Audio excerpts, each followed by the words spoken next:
중국에서는 즐거워야 할 새해 행사에서부터 대형 사고가 발생했습니다. 특히 새해 맞이용으로 날려보내는 헬륨 풍선 폭발 사고가 잇따랐습니다.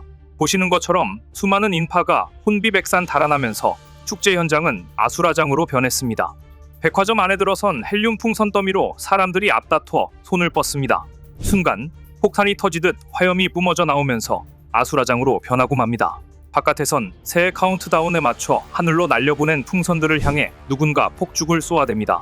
잠시 뒤 거리에서 불길이 치솟고 운집했던 인파들이 혼비백산 달아납니다. 길가에서 풍선을 묶어 팔던 노점에 불똥이 튀면서 폭발이 일어난 겁니다. 자칫 대형 화재나 압사 사고로 이어질 수 있었던 아찔한 상황이었습니다. 올해도 어김없이 중국에서는 새해 폭죽을 터뜨려 애군을 쫓는다는 풍습에 각지에서 단속 경찰과 숨바꼭질이 이어졌습니다. 베이징 왕푸징을 비롯한 주요 번화가에선 아예 전광판을 꺼버렸습니다. 그러나 자발적으로 몰려드는 인파를 막진 못했고 사람들은 심심한 새해 맞이에 만족해야 했습니다. 중국에서는 침체된 경기를 되살려야 한다면서도 당국 주도의 새해맞이 행사 외의 자생적 축제 분위기를 통제하려는 이중적 기조가 올해도 되풀이됐는데요. 헬륨 풍선 더미가 폭발한 것은 새해 분위기를 망치고 말았습니다. 그런데 문제는 또 있습니다. 중국 곳곳에서 새해 맞이 행사에서 풍선을 날리고는 이렇게 치우지도 않고 인파가 사라져 거리를 쓰레기장으로 만들고 만 것인데요. 행사를 했으면 뒷정리도 깨끗하게 하고 가는 게 상식인데 여전히 중국은 아직 멀었다는 느낌이 듭니다. 그런데 올해 이렇게 풍선을 날리고 폭죽을 터뜨리며 요란한 새해를 맞았지만 중국에서는 시진핑 주석의 신년사가 예년과 달라도 많이 다르다는 지적이 나왔습니다. 왜 그런 걸까요? 시진핑 중국 국가주석이 올해 신년사를 발표하면서 예년과 달리 뒷배경에 가족 사진 등 개인적인 물품을 치우고 중국 국기와 만리장성 그림만 놓아 그 의도에 관심이 쏠렸습니다. 시 주석은 집권 첫 해인 2013년 이후 베이징 중난하이 집무실에서 오성홍기, 만리장성 그림과 함께 책장을 배경으로 짙은 색 나무 책상에 앉아 신년사를 발표해왔는데 올해는 달랐습니다. 시 주석의 자주색 넥타이와 뒤에 걸린 오성홍기는 그대로였지만 만리장성 그림 양옆에 있던 책장은 보이지 않았고 이전보다 더 큰 만리장성 그림이 벽면을 가득 채웠습니다. 이전 집무실 풍경과는 크게 거리가 있는 분위기였는데요. 특히 최근 수년간 시 주석이 신년사를 발표할 때마다 관심을 모았던 책장 사진이 사라진 점이 눈에 띕니다. 시 주석은 신년사를 발표할 때마다 책장에 놓인 20여 장의 사진에 변화를 주며 그의 역정 과제를 우회적으로 표현해왔습니다. 이 때문에 신년사 책장 사진은 중국 정치를 이해하는 창구로 여겨져 왔는데요. 지난해의 경우 가족 사진 비중을 크게 늘려 전통적 가족 가치를 강조하고 친근감을 높이려 했다는 해석이 나왔습니다.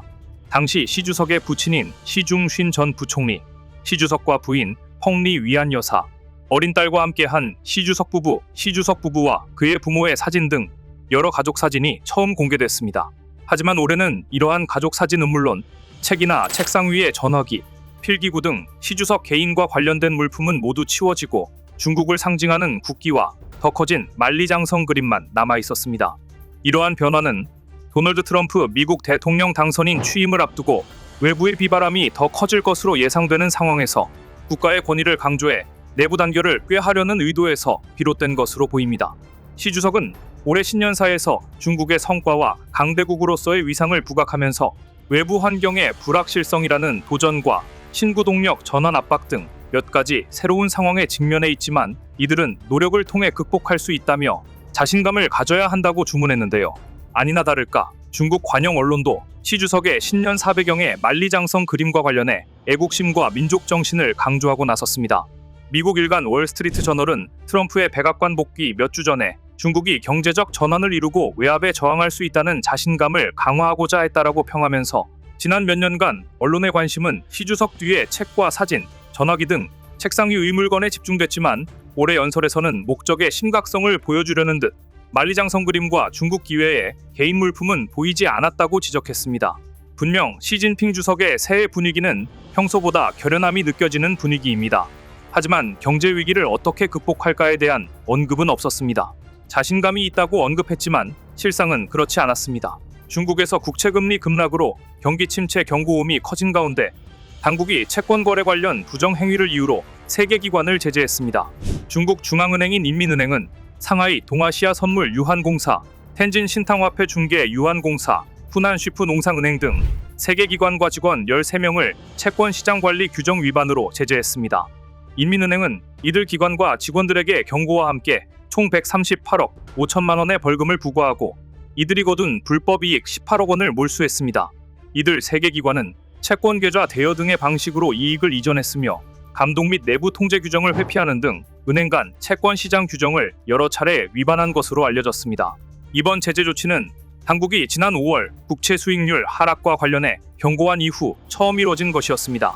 최근 중국에서는 경기 회복에 대해 회의적 전망이 확산하면서 안전자산인 채권에 수요가 몰려 국채금리가 하락하고 있습니다.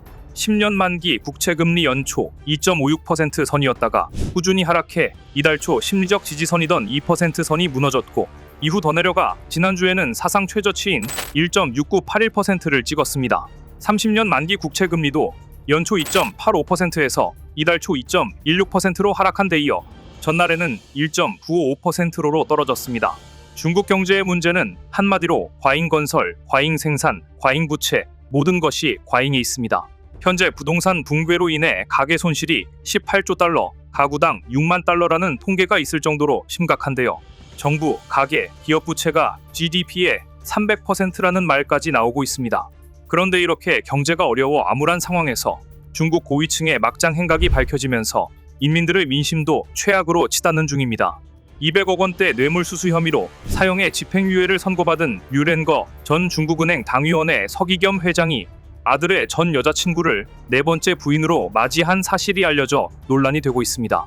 류 전 회장은 지난달 뇌물수수 혐의와 관련해 유죄 선고를 받은 이후 그의 사생활 논란이 재조명되고 있는데요. 지금까지 4번의 결혼을 한 류 전 회장은 그간 수많은 여성과 내연 관계를 맺어왔습니다. 특히 가장 최근인 4번째 결혼을 한 여성이 아들의 전 여자친구로 밝혀져 충격을 주고 있습니다. 그런데 사실 류 전 회장의 남다른 승승가도 뒤에는 고위층 의자제인 첫 번째 부인 덕분이었다는 사실이 공공연하게 알려져 있었습니다. 그런데도 그는 수많은 여성과 내연 관계를 맺었으며 결혼도 여러 차례 반복했는데요. 류 전 회장은 은행 고위직 재임 당시 늦은 밤 여성 부하 직원을 사무실로 부르는 일이 잦았다고 합니다. 그는 총 4번 결혼했는데 결혼할 때마다 새로운 부인들은 점점 더 젊어지고 아름다워졌고 그중 가장 충격적인 결혼은 바로 4번째 결혼이었습니다. 과거 아들은 결혼을 약속한 연인을 가족에 소개했으나 당시 류 전 회장은 상대 집안이 우리 수준과 맞지 않다며 결혼을 반대하고 이별을 강요했다고 합니다. 아버지의 반대에 아들은 결국 여자친구와 결별했지만 6개월 후 류 전 회장은 같은 여성과의 결혼을 선언해 아들은 이 사실을 알게 된 후 우울증을 앓고 있다고 하는데요. 지린성 출신의 류 전 회장은 중국 수출입은행 부행장과 행장, 중국은행장을 거쳐 2019년부터 중국은행 이사회 회장 겸 당위원회 서기를 지냈습니다. 그러나 지난해 3월 시진핑 국가주석 주도로 당정 고위직 반부 패숙청이 수년째 이어지는 가운데 비리 조사를 받는 과정에서 여러 혐의가 드러나 낙마했는데요. 그는 2010년부터 지난해까지 241억 원의 뇌물을 받고 조건을 충족하지 못하는 기업에 약 6,630억 원을 대출해 원금 손실을 초래한 혐의를 받고 있습니다. 이와 관련해 산둥성 진안시 중급인민법원은 지난달 1심에서 모든 혐의를 유죄로 인정하고 사형의 집행유예를 선고했는데요. 이는 집행을 2년간 유예한 뒤 수용 태도 등을 고려해 무기징역으로 감형하는 중국의 사법제도입니다. 중국 누리꾼들은 며느리 양귀비를 황으로 맞아들인 당 현종의 사례를 언급하며 류 전 회장은 역사에서 영감을 얻었나 보다라고 꼬집으며 그의 4번째 부인은 아들과 화해할 수 있을까라는 반응을 보이고 있습니다. 무엇보다 경제가 이렇게 어려운데 금융당국의 고위층 인사가 이렇게 막장 드라마에나 나올 만한 이야기로 추문에 얽혀 있으니 중국의 민심이 더욱더 악화될 수밖에 없을 것 같습니다. 얼마 전 미국을 공포에 휩싸이게 만든 정체불명의 드론 소식을 전해드린 적이 있습니다. 최근 미국 동부에서는 정체불명 무인기 목격담이 확산하며 미 정치권까지 들썩이게 만들었습니다. 혹자는 이를 두고 이란이나 중국 같은 반미 국가가 정찰 목적으로 띄운 것 아니냐는 의심까지 제기되고 있습니다. 지난 15일 공화당 소속 마이크 왈츠 미국 연방 하원 의원은 미 CBS 뉴스 인터뷰에서 지난달부터 뉴저지, 뉴욕 등 동부에서 급증한 드론 출몰 신고와 관련해 이렇게 말했습니다. 이 드론들은 반드시 단속돼야 한다. 배후에 누가 있는지 알아야 한다. 위험한 드론일 수 있다. 이렇게 말한 이유는 드론들이 출몰한 곳이 뉴저지에 있는 변기창, 트럼프 대통령 당선자의 골프클럽 등이었기 때문입니다. 최근 미 동부에서는 집 근처에서 떼지어 날아다니는 드론을 봤다며 불안감을 호소하는 지역 주민들이 부쩍 늘었지만 당국이 미온적으로 대응하자 이란이나 중국 등이 미국 본토를 공격 중이라는 음모론까지 등장하고 있는데요. 물론 트럼프 당선자가 이런 일을 보고도 가만히 있을 리는 없었습니다. 트럼프는 미스터리 드론이 전국에서 목격되는데 우리 정부가 정말 모르는 일일까? 그렇지 않다고 생각한다. 사람들에게 알려라. 그럴 수 없다면 격추하라고 촉구하기도 했습니다. 문매가 쏟아지고 불길도 커지자 미 국토안보부 장관은 직접 진화에 나섰으며 드론 목격 사례에 대응하기 위해 연방정부가 뉴저지 주경찰을 지원할 추가 자원 및 인력, 기술을 배치했다고 밝혔지만 논란 과부라는 사그라들지 않고 있습니다. 그런데 위 정체불명의 드론 문제가 해결되기도 전에 이번에 또다시 미국 동부 하늘에 정체불명의 물체가 나타나 논란에 불을 질렀습니다. 이번에는 하늘에서 난데없이 불덩어리가 떨어졌습니다. 미시시피주, 미주리주, 아칸소주 등지에서 밝은 빛의 불덩어리가 하늘에서 떨어져 많은 시민들을 놀라게 했는데요. 밤하늘을 환하게 수놓아 유성으로 추측됐던 이 불덩어리 정체는 놀랍게도 추락한 중국의 인공위성으로 밝혀졌습니다. 이 위성은 중국의 상업위성회사인 스페이스뷰의 가오징 102로 이날 추락 후 대기권에 재진입하면서 완전히 불탔으며 인적, 물적 피해는 보고되지 않았습니다. 보도에 따르면 이 위성은 2016년 발사돼 500km 고도로 지구 궤도를 돌다 2년 전부터 서서히 아래로 떨어지기 시작했습니다. 실제로 인공위성은 임무를 다하면 우주 쓰레기가 되는 것을 막기 위해 이번처럼 대기권에 진입시켜 그 마찰로 불에 타 소멸하는 운명을 맞습니다. 문제는 중국의 무분별한 인공위성 발사로 인해 앞으로 이런 식으로 추락하는 위성은 기하급수적으로 증가한다는 것입니다. 그때마다 가슴을 쓸어내려야 하다니 해당 지역 주민들에게 엄청난 스트레스가 아닐 수 없습니다. 중국은 최근 인공위성과 드론에 엄청난 집착을 보이고 있습니다. 지난 12월 18일 미 국방부는 의회의 요구에 따라 중국의 군사 및 안보 발전에 관한 연례 보고서를 발표했습니다. 보고서에 따르면 중국군은 경기 침체와 부패로 인한 숙청이 이루어지는 와중에도 핵과 재래식 무기를 계속해서 늘리고 있다는 사실이 드러났습니다. 중국은 2023년 하반기에만 최소 15명의 고위군 관계자와 방위산업체 간부들이 부패 혐의로 직위해제됐는데 이들은 주로 핵 및 재래식 미사일 현대화와 관련된 프로젝트를 감독하고 있었습니다.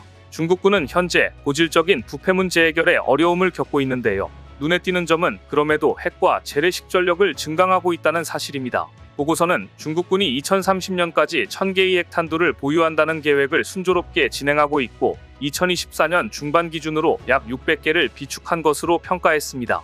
이는 지난해 보고서에서 평가한 500개보다 100개 많은 것입니다. 탄도미사일 전력도 늘려가고 있습니다. 중국 로켓군이 3100발의 탄도미사일을 보유하고 있다고 알려져 있습니다. 보고서는 중국 로켓군이 최소 300개의 사일로가 있는 3개의 고체 추진 ICBM 사일로 단지를 건설했으며 일부는 이미 미사일로 채워져 있다고 폭로했는데요. 특히 중국 로켓군은 다탄두 각계 목표 설정 재돌입 비행체를 탑재한 새로운 ICBM을 개발하고 있으며 이를 위해서는 추가적인 핵탄두가 필요할 것으로 전망하고 있었습니다. 이외에도 위성 이미지 분석에 따르면 2023년에서 2024년 사이에 최소 72대의 둥펑 26용 이동식 미사일 발사대가 조립될 것으로 예상했습니다. 한마디로 중국 로켓군은 부패와 장군들의 리더십 등의 문제로 최악의 상황인데도 중국 특유의 질보다 양 정책을 펼치면서 사고 사례가 꾸준히 증가하고 있다는 것입니다. 얼마 전 중국 후베이성 징저우시의 올림픽 공원에서는 대형 드론이 추락해 화재가 발생했습니다. 보시는 장면처럼 하늘에서 무언가 땅으로 내리꽂히더니 불꽃과 함께 검은 연기가 치솟습니다. 이는 당시 한 업체가 시험 비행 중이던 고정익 드론이 통제력을 잃고 갑자기 땅으로 곤두박질 친 것으로 파악됐습니다. 추락 사고는 화재로 이어져 소방당국이 긴급 출동했고 1명이 다쳐 병원으로 옮겨진 것으로 전해졌는데요. 당국은 업체 관계자들을 상대로 정확한 사고 원인을 조사 중이라고 합니다. 로켓 분야도 마찬가지입니다. 중국은 올해 마지막 로켓 발사에 실패했습니다. 중국 민간우주기업 CAS 스페이스가 발사한 리제니로 Y6 운반 로켓이 자세 불안정으로 폭발해 발사 임무가 실패로 돌아가고 말았는데요. 홍콩 사우스차이나 모닝포스트는 고비 사막 주취한 우주발사센터 둥펑상업 우주혁신 시험구에서 발사한 Y6 운반 로켓이 1단계와 2단계는 비행이 정상적으로 이루어졌으나 3단계 엔진 점화 직후 3초 만에 자세가 불안정해지면서 로켓에 실었던 안전통제 시스템이 작동해 폭발했다고 보도했습니다. 중국 우주산업 전문가들은 이번에 실패한 리제니로 Y6 운반 로켓은 신기술을 도입해 비용을 줄이고 효율을 높였고 핵심적인 부품을 독자 설계에 처음으로 채택했는데 이것이 일정한 영향을 미쳤을 수 있다고 분석했습니다. 리젠 1호 로켓은 높이 30m로 1.5톤 화물을 싣고 지상 500km 태양 동조 궤도에 위성을 진입할 계획이었지만 이번 폭발로 인해 로켓에 실었던 프랑스가 만든 소위성을 비롯해 11개의 중국 국내 상업용 위성들을 잃은 것으로 전해져 손실이 만만치 않았던 것으로 알려졌습니다. 그런데 이런 실패뿐 아니라 심각한 문제는 중국이 로켓이나 대형 드론 이외에도 소형 항공기 분야에서 위험한 물체들을 만들고 있다는 점입니다. 보시는 영상은 중국의 민간 스타트업인 딥블루 에어로스페이스의 재활용 로켓 네뷸라 1이 수직 착륙 마지막 순간 이상을 일으키며 추락해 폭발하는 모습입니다. 중국 딥블루 에어로스페이스는 지난 9월 첫 번째 고고도 회수시험 비행을 위해 재활용 로켓 시제품 네뷸라 1을 발사했습니다. 로켓은 발사 후 내몽골의 에진베노 우주발사장에 다시 착륙을 시도했는데 마지막 착륙 순간 발사대에 부딪히며 화염에 휩싸였습니다. 회사 측은 이 로켓은 약 5km 고도까지 이륙했으나 착륙에 실패해 테스트 임무는 완전히 성공적이지 못했다고 인정했습니다. 해당 로켓은 하강하는 동안 착륙 고도를 잘못 판단해 엔진이 조기에 정지되면서 착륙 지점에 충돌해 폭발한 것으로 보이는데요. 네티즌들은 중국 기업 딥블루 에어로스페이스가 과거 스페이스X를 벤치마킹해 이런 테스트 실패 과정을 영상으로 촬영해 홍보하는 것으로 보인다고 댓글을 올렸습니다. 딥블루 에어로스페이스는 스페이스X의 팰컨9 로켓과 같은 재사용 로켓을 개발하는 중국 스타트업 중 하나인데요. 중국은 이처럼 대형 드론 이외에도 새로운 로켓을 계속 시험 중입니다. 그런가 하면 최근 중국 미디어에 수중으로 침투한 중국군 특수부대가 새 모양의 소형 드론을 날려 정찰하는 홍보 영상이 공개됐는데요. 새 모양의 드론은 새처럼 날개를 펄럭이며 비행하여 기존의 로터를 돌려 비행하는 다른 드론과 비교됐습니다. 영상을 내보낸 중국 매체는 이 새 모양 드론의 기술적 세부 사항과 구체적인 특징은 공개하지 않았는데요. 새나 곤충처럼 날개를 펄럭이며 비행하는 비행체를 오니소프터라 부릅니다. 생체 모방 기술의 일종인 오니소프터는 인류가 새나 곤충을 모방하여 하늘을 날아보려는 시도를 하면서 구상되었지만 실제로 사람이 탈 수 있는 오니소프터는 아직 개발되지 않았고 대부분 무인 비행체로 구현되고 있습니다. 중국은 2018년 도시작전을 위한 생체 모방 드론 개발을 목표로 하는 피존이라는 이름의 정부 프로그램을 시작했는데요. 2022년에는 중국 기술자들이 1600g의 무게와 2m의 날개폭을 가진 오니소프터를 공개했습니다. 리튬 배터리로 구동되는 이 드론은 1시간 30분 동안 비행할 수 있으며 생체 모방 드론 분야에서 중국이 발전을 보여줬는데요. 2023년에는 시안에 위치한 북서 폴리테크 대학교 연구원들이 싱이라는 오니소프터 드론을 개발하여 1시간 반가량 비행시켜 이 분야의 비행 신기록도 갱신했습니다. 지금까지 새의 모양을 갖춘 드론은 많이 개발되었지만 대부분 새의 모양만 갖추었고 로터로 움직이는 일반적인 드론이 구조를 가졌는데 이런 방식의 드론은 자연스러운 새의 움직임과 다르기 때문에 먼 거리에서나 사람이 눈을 속일 수 있을 뿐이었습니다.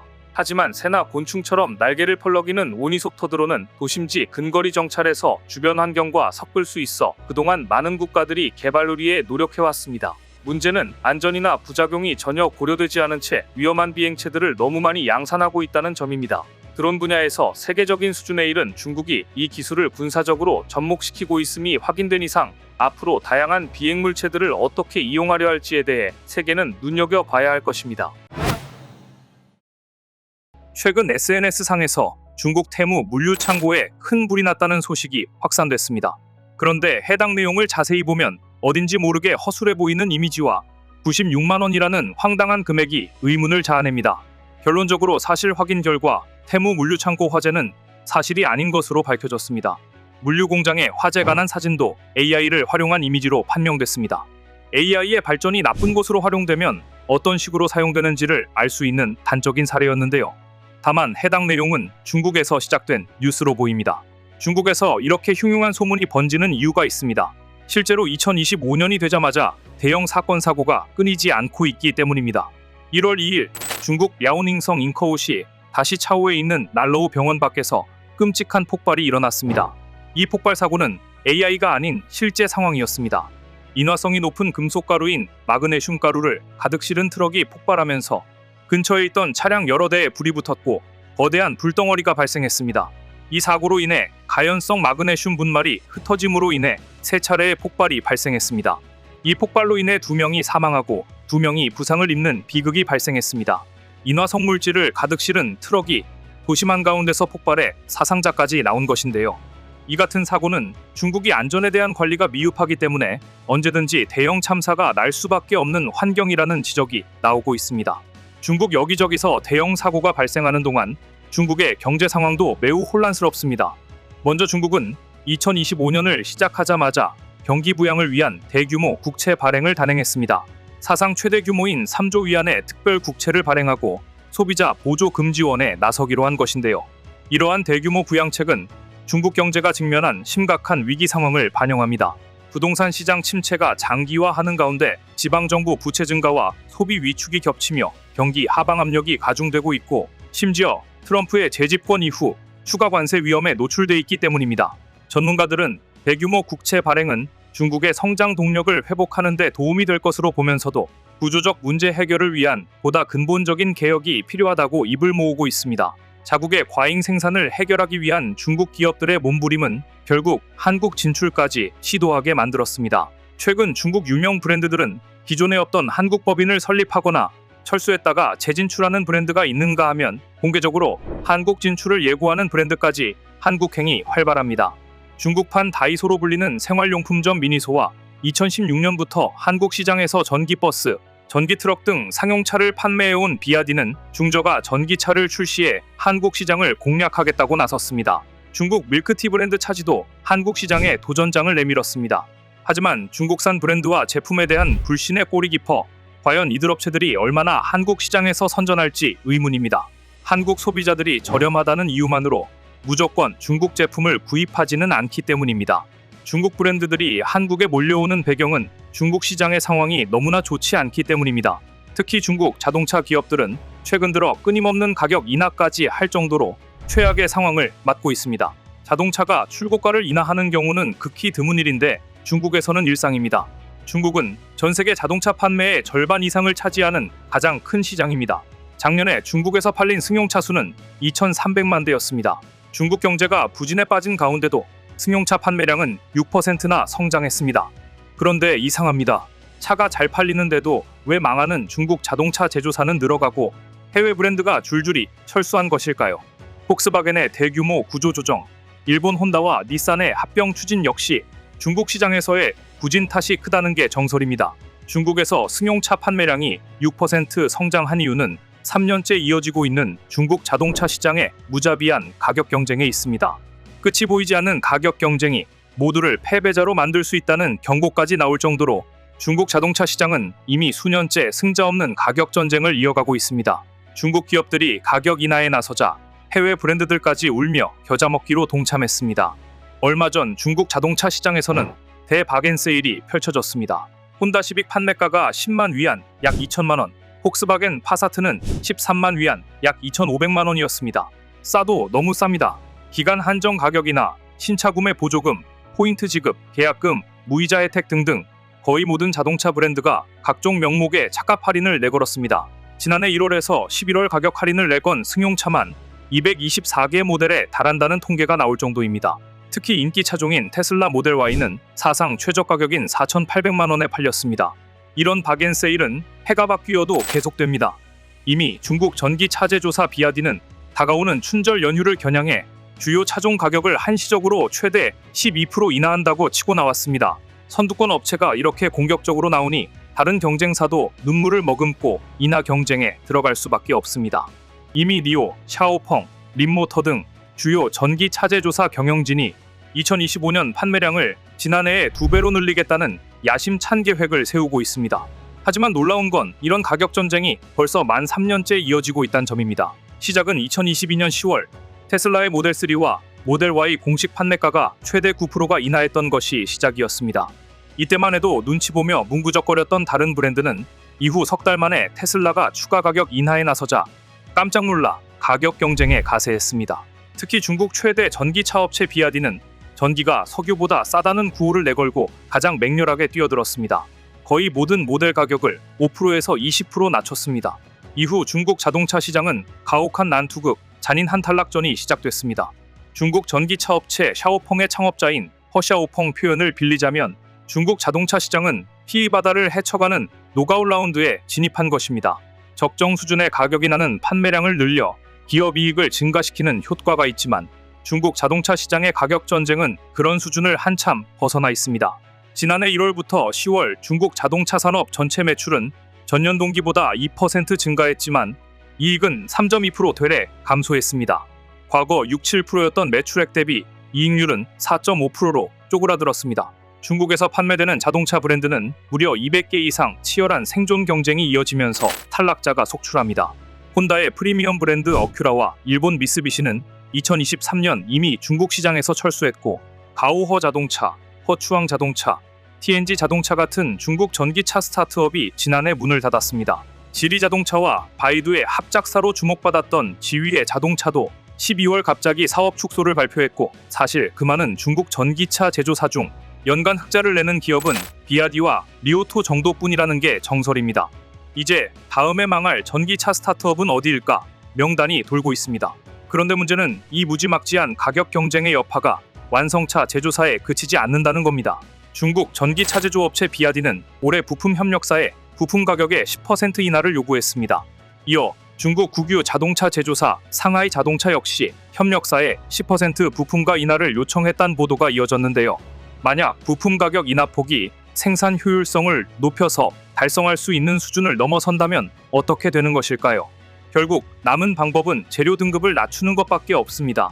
납품가 인하 요구를 받은 1차 협력업체가 2차 협력업체의 납품가를 깎고 2차 협력업체가 다시 3차 협력업체에 이를 전가하면 결국 3차 협력업체는 더 싼 원자재를 찾을 수밖에 없습니다. 이는 완성차의 품질 하락으로 결국 이어질 겁니다. 차값이 떨어지는 만큼 소비자는 보이지 않는 비용을 지불하는 셈입니다. 가격 인하, 대바겐세일의 위험성은 동남아시아에 진출한 중국 오토바이 업체들이 이미 반면교사가 되었습니다. 예나 지금이나 동남아시아는 오토바이 천국이고 그 시장을 지배하는 건 일본 브랜드였습니다. 그런데 잠깐 중국산 오토바이가 이 시장에서 일본 브랜드를 제친 적이 있습니다. 1990년대 후반 당시 혼다, 야마하 같은 일본 브랜드 오토바이는 동남아에서 약 2,000달러에 팔렸는데요. 그 절반 가격인 중국산이 밀려들기 시작합니다. 베트남의 경우 1999년 기준으로 진출한 중국 브랜드만 20개 이상. 압도적인 가성비 덕분에 중국 브랜드는 일본산을 밀어내고 금세 베트남 오토바이 시장의 80%를 차지합니다. 그리고도 가격 전쟁은 계속됩니다. 중국 업체들끼리 피 튀기는 싸움을 벌였기 때문입니다. 그리고 가격과 함께 당연히 품질도 떨어졌습니다.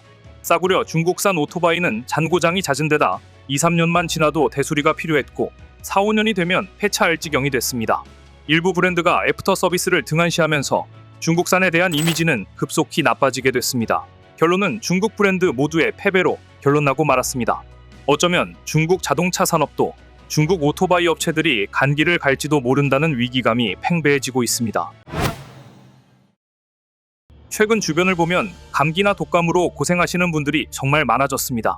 인플루엔자 환자가 2016년 이후 최고 수준으로 급증하면서 진료를 받기 위해 오픈런을 하거나 장시간 대기하는 풍경이 벌어지고 있는데요.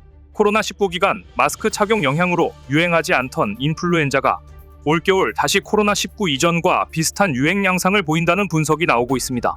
독감이 급격하게 확산하고 있고 환자 수는 너무 많지만 의료진 부족으로 노약자들이 제때 치료받지 못해 폐렴, 심근염, 뇌염 등의 합병증으로 향후 사망률이 급증할 수 있다는 우려도 제기되고 있는데요. 지난 6일 질병관리청과 의료계에 따르면 지난달 22일에서 28일 국내 외래 환자 1000명당 인플루엔자 의심 환자는 73.9명으로 3주 전인 49주차보다 10배 이상 폭증했습니다. 이는 2016년 이후 8년 만에 최대 수치입니다.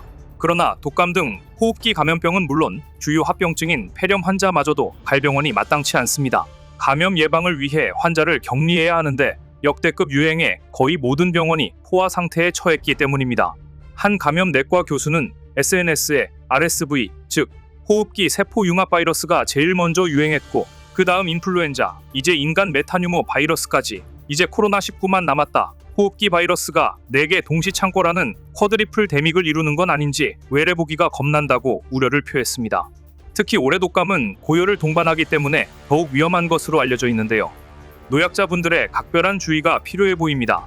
그런데 이런 상황에서 정말 좋지 않은 소식이 전해졌습니다. 중국에서 또다시 호흡기 전염병이 발병해 미국과 인도, 말레이시아까지 확산되면서 코로나19처럼 세계적인 팬데믹 사태가 재현되는 것이 아닌가 하는 우려가 쏟아지고 있습니다. 중국 언론들은 지난 6일 호흡기 감염병 중 하나인 인간 메탄 유모 바이러스 감염이 중국에서 확산하고 있다고 보도하기 시작했습니다. 하지만 이미 중국에서는 지난달 중순부터 인간 메탄 유모 바이러스로 인한 감염자가 급증했습니다. 그런데 최근 똑같은 인간 메탄 유모 바이러스가 인도에서도 유행하고 있습니다. 인디아 투데이도 인도 나그푸르에서 7세와 14세 어린이 2명이 인간 메탄 유모 바이러스 양성 확진받았으며 확진자 수가 7명으로 늘었다고 보도했습니다. 중국에서 시작된 바이러스가 이미 다른 나라에 퍼진 겁니다. 말레이시아 보건부도 마찬가지였습니다. 인간 메탄 유모 바이러스 감염 사례가 2023년 225건에서 지난해 327건으로 45% 증가했다며 대비 태세를 강화하며 적절한 조처를 하겠다고 밝혔습니다. 캄보디아 보건당국도 지난달 30일 인간 메탄 유모 바이러스에 대한 주의를 촉구했으며 태국에서도 의료계를 중심으로 인간 메탄 유모 바이러스 정보를 공유하며 대비에 나서고 있다고 밝혔습니다. 인간 메탄 유모 바이러스는 독감이나 감기와 유사한 증상을 유발하는 RNA 바이러스로 호흡기 세포 융합 바이러스와 같은 계열에 속하며 2001년 네덜란드에서 처음 발견됐습니다. 중국과 인도, 미국 매체 등을 종합하면 2001년에 처음 발견된 인간 메탄 유모 바이러스는 주로 영유아를 감염시켜 폐렴, 발열 등의 급성호흡기 증상을 일으킵니다. 미국 질병통제예방센터에 따르면 이 바이러스의 잠복기는 3일에서 6일이며 증상으로는 기침, 코막힘, 발열, 호흡곤란 등이 있습니다. 증상면에서 인플루엔자 바이러스와 유사해 구분하기 어렵습니다. 문제는 어린이와 65세 이상의 성인일 경우 인간 메탄 유모 바이러스가 기관지염이나 폐렴으로 진행될 위험이 굉장히 높다는 점입니다. 또한 감염이 굉장히 쉽습니다. 기침과 재채기, 밀접한 개인 접촉, 바이러스가 있는 물건을 만진 후 눈, 코, 입을 만지는 분비물을 통해 퍼질 수 있습니다. 백신은 아직 없어 마스크 착용, 자주 비누로 손 씻기 등으로밖에 예방법이 없는 상태인데요. 이를 치료할 수 있는 항바이러스제도 아직 없어서 심한 증세가 있을 경우 이를 완화하는 약물이 처방되는 정도입니다.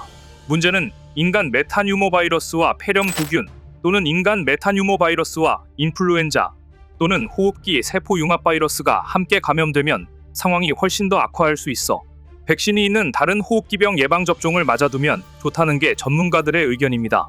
미국 CDC에 따르면 지난해 11월부터 미국에서도 인간 메탄 유모 바이러스 사례가 꾸준히 증가해 왔는데요.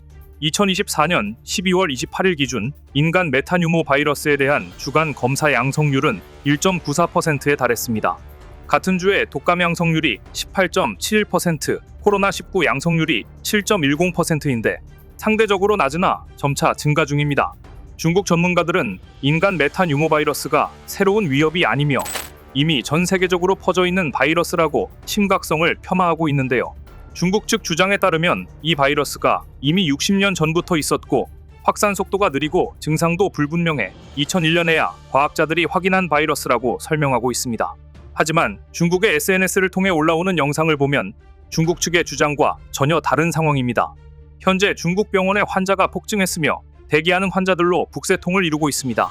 영상을 보면 자기 차례를 기다리는 환자들이 어찌나 많은지 병원이 아닌 마치 기차역 대합실 같아 보입니다. 중국 동부 저장성 항저우의 한 병원 소아과에서 한 어린이가 얼굴 보호대를 착용한 채 의료진의 진찰을 기다리고 있는 모습입니다. 현재 중국에서는 호흡기 내과가 발 디딜 틈 없이 붐비고 일부 병원에서는 응급실을 방문한 환자들이 복도 밖까지 줄지어 늘어서는 등 확산 속도가 심상치 않습니다. 미국 뉴욕 포스트 등 미국 언론은 미국 질병통제예방센터가 중국의 인간 메탄 유모 바이러스 확산 상황을 모니터링하고 있다. 특히 14세 이하 어린이 환자 및 중국 북부 지역 환자가 급증한 것으로 확인됐다고 보도했습니다. 중국 현지 매체에는 지난해 12월 27일 중국 상하이의 한 병원에 자리가 없어 입원실 또는 응급실에 들어가지 못한 환자 수십 명이 대기실로 보이는 곳에 앉은 채로 링거를 맞는 모습을 공개하기도 했는데요. 그러나 이번에도 역시 중국은 중국 내 메탄 유모 바이러스 확진자의 정확한 규모를 공개하지 않고 있습니다. 중국 질병통제예방센터의 공식 자료에 따르면 지난해 12월 9일에서 15일 중국의 외래 및 응급 인플루엔자 유사 사례 중 인간 메탄 유모 바이러스가 남부에선 3위, 북부에선 2위를 차지했습니다. 그런데 최근 중국의 보건 전문가들은 이처럼 중국에서 감염자가 폭증한 이유를 코로나19 대유행 기간에 인간 메탄 유모 바이러스에 감염된 사람 수가 감소하여 지역 사회 면역력이 저하되었기 때문이라고 분석했습니다. 인구 대국인 인도 역시 마찬가지입니다. 인도 정부는 지난 6일 인간 메타뉴모 바이러스 5건을 확인했다고 발표했는데요. 이번 바이러스는 전파 속도가 빨리 얼마나 확산할지 인도 당국을 긴장시키고 있습니다. 이처럼 계절성 호흡기 질환의 하나인 인간 메타뉴모 바이러스가 중국 북부 지역과 인도, 미국까지 확산되자 네티즌들 사이에서 제2의 코로나19 팬데믹이 되는 것 아니냐는 우려가 나오고 있습니다. 인도를 비롯해 동남아 및 미국 네티즌들이 중국을 의심하는 데에는 이유가 있습니다. 얼마 전 코로나 기원에 대한 논란이 미국에서 공식적 결론이 났기 때문입니다. 미국 연방수사국 FBI는 코로나19 바이러스가 중국 우한 바이러스 연구소에서 유출된 것이라고 이미 3년 전에 결론낸 것으로 알려졌습니다. FBI는 신종 코로나19 바이러스가 중국에서 만들어졌다고 콕 집어 말하지는 않았지만 실험실에서 인위적으로 만들어졌다는 결론을 내렸던 것인데요. 월스트리트 저널은 당시 FBI의 조사를 담당했던 제이슨 베넌 박사를 인용해 이같이 보도했습니다. 미생물학 전문가로 FBI에서 20년 이상 생물학 정무기를 연구한 베넌 박사는 FBI는 바이러스가 실험실에서 유출됐다고 판단한 유일한 기관이었고 그 판단의 신뢰도는 중간 정도였다고 밝혔습니다. 또 FBI는 이 같은 결론을 당시 코로나19 바이러스의 기원을 조사하라는 지시를 내린 바이든 대통령에게 보고하려고 했는데 정작 미국의 정보기관을 총괄하는 국가정보국의 백악관 브리핑에서 제외됐다고 설명했습니다. FBI뿐만이 아니었습니다. 국방정보국사나 국가의학정보센터 소속 과학자 3명 역시 유전자 분석을 통해 바이러스가 실험실에서 만들어졌다는 결론을 내렸습니다. 이들은 바이러스가 인간 세포에 침입할 수 있도록 하는 스파이크 단백질의 일부가 2008년에 발표된 중국 과학 논문이 소개한 기술로 제조됐다고 봤습니다. 하지만 이들의 연구 결과도 백악관 브리핑에는 포함되지 않았습니다. 중국과의 관계 악화를 우려한 미국이 백악관 브리핑에서는 언급하지 않은 것으로 보이는데요. 하지만 코로나 사태 이후에도 중국에서 바이러스 관련 실험은 지속되고 있습니다. 제2의 코로나 사태로 번지는 일은 정말 없었으면 좋겠습니다.